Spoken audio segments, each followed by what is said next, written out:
অভিষেক বন্দ্যোপাধ্যায়ের অফিসের নাম করে টাকা চেয়ে দুই পুরো চেয়ারম্যানকে ফোনের অভিযোগ উঠছে। কিড স্ট্রিটের এমএলএ হস্টেল থেকে 3 জনকে গ্রেপ্তারও করা হয়। পুরো চেয়ারম্যানের পদ ধরে রাখতে গেলে দিতে হবে 5 লক্ষ টাকা, এই মর্মে ফোন পান কালনা পুরসভার চেয়ারম্যান আনন্দ দত্ত এবং কাটোয়া পুরসভার চেয়ারম্যান সমীর সাহা।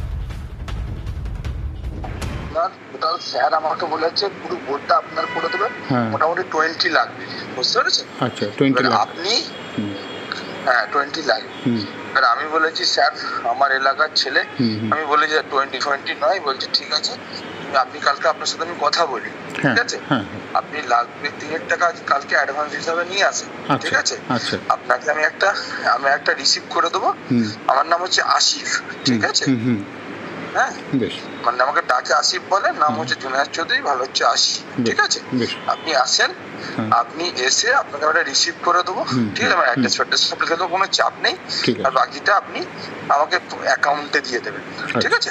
যখন পেমেন্ট হয়ে যাবে প্রতীক জৈন স্যার এবং অভিষেক ব্যানার্জির সাথে দুজনের সাথে দেখা করিয়ে দেওয়া। কথা প্রসঙ্গে উনি বললেন যে আপনি কখনো কামারহাটি এসছেন, আপনি চলে আসুন একদিন। আমি সঙ্গে সঙ্গে প্রতিষ্ঠা করি কবে যাবো বলুন।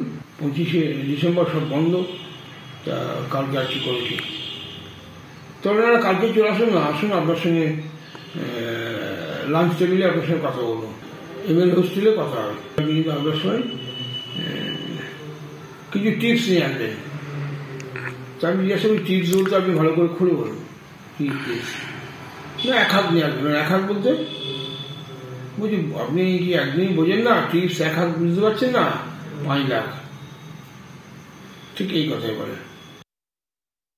চিটিংবাজ তারা কোনো সময় আইপ্যাক, কোনো সময় অভিষেক ব্যানার্জি অফিসের নাম করে প্রথমে কাটোয়া পৌরসভার পৌরপ্রধানকে ফোন করেছিল যে আমি প্রতীক জৈন বলছি বলে। প্রতীক জৈন আইপ্যাকের একজন ডিরেক্টর, যে এরকম আপনাকে তো সরিয়ে দেওয়া হবে, তো থাকতে গেলে আপনি আসুন দেখা করুন। প্রথমে এইটুকুই বলে, তারপরে আবার ফোন করে দিয়ে বলে যে কোনো একটা জায়গা বলে যে এই জায়গায় এসে দেখা করুন এবং আসার সময় কিছু টাকা নিয়ে আসবেন, টাকা দিতে হবে কিছু ইয়ে করে। তারপরেও সে তাকে জিজ্ঞাসা করে কোথায় দেখা করতে হবে, ও তখন বলে এমএলএ হোস্টেলে।